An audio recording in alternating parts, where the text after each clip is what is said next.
Can you show us a tool that works great for our students to get up and interact with Magic School? Absolutely. So here what I've set up is a chat with the Very Hungry Caterpillar.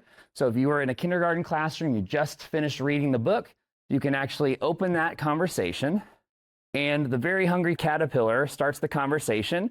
Now, this can all be read aloud. We have text-to-speech on every single tool that you can simply click the little speaker button to have it start speaking. You can have it talk to the class, and then your students can actually walk up and ask the caterpillar questions. If your students wanted to come up and chat, they could click the little microphone, and then they could say something like, "Why did you eat all of that food?"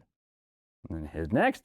And so your students can practice their questioning skills. They can interview the characters from the book. They can go a little bit deeper and beyond the book. Yeah, so this is so nice for students to be able to just walk up to the board, interact with the character. I feel like it really makes the book and the stories come to life.